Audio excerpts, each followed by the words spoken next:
Today's video is going to be on the HIBLOW HP200 Series Blower. Customer complaint, the blower has stopped working. Plug it in, we verified it does not work. So automatically I'm going to pull the top cover off. I'm going to take a look at the filter in there. That'll kind of give me a telltale on what it looks like inside. And yeah, filthy.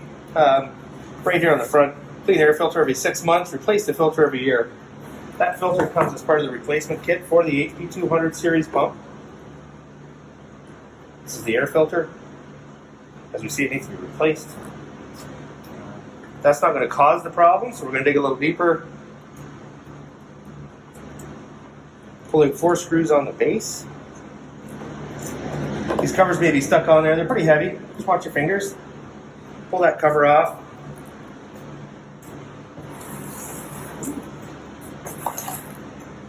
So the inside, it's very similar to the way the filter come off.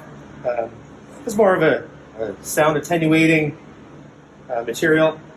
This can be cleaned up with just regular soap and water. Clean it, wash it well, let it dry before you replace it. These blowers also have a sacrificial screw in them. So when they run into problems with the diaphragm, the sacrificial screw is actually PVC or plastic material, and it keeps this contact closed. So once the screw breaks and lets this contact free, it opens, therefore opening the circuit, and no power can get through.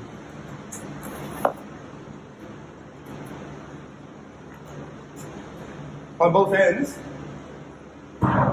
as part of the repair kit, we have the replacement filter. You've seen it first. So there's old, there's new.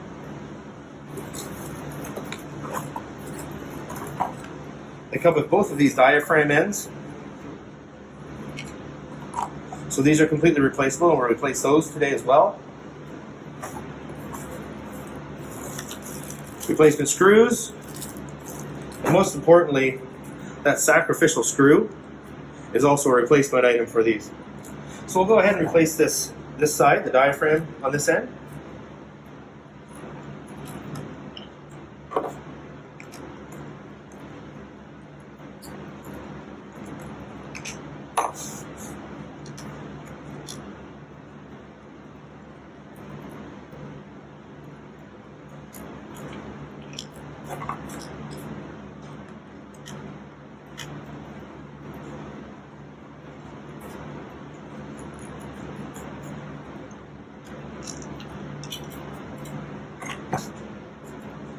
Do your hose,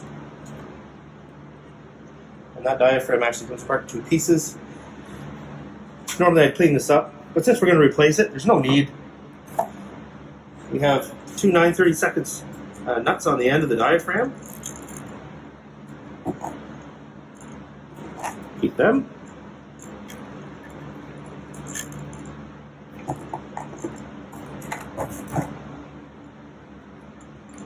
This just slides off. Be gentle.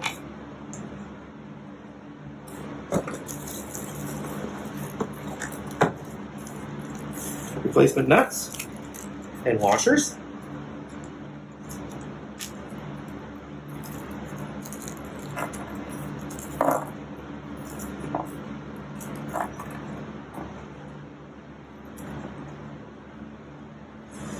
So the new diaphragm, it only fits on one way. There's a cutout here on the end of this plate. That's where this part fits into. So again, just gently slide this in, line up your holes, set your diaphragm in, washer, washer. And they come with 2 new lock nuts as well, 2 for each end.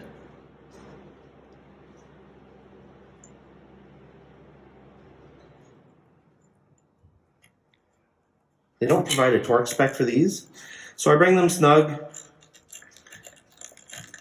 and then we'll give them just a light turn just to make sure that they're tightened and they're not gonna fall out or back off. Again, they're a locking nut, so they should be fine. Reinstall your outer cover on the diaphragm. Screws in for those.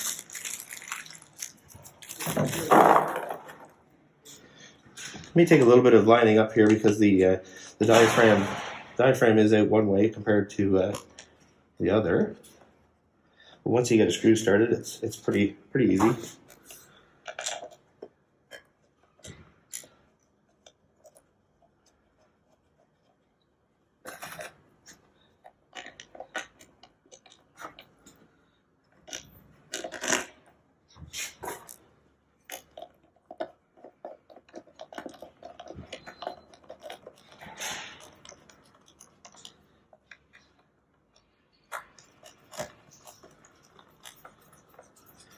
And again, same thing, just bring them up snug. They don't need to be jammed on really tight.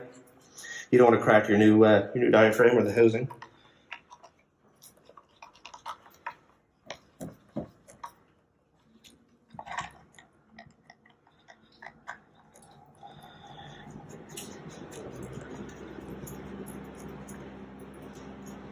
Reinstall your clamp, your hose.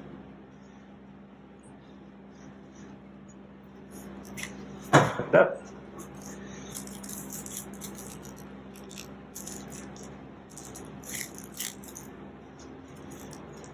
And the most important part is the sacrificial screw.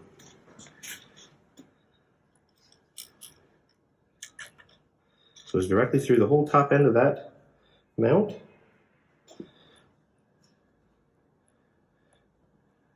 Just threads together.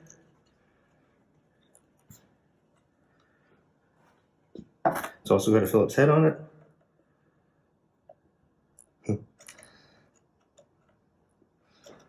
This doesn't seem to want to line up.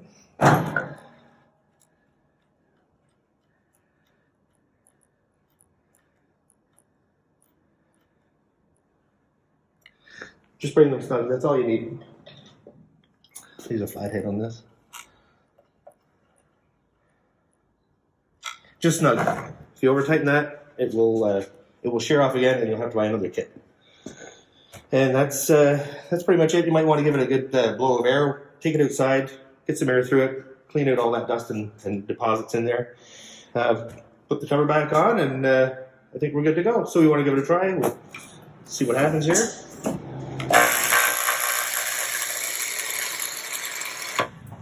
And it's back to normal.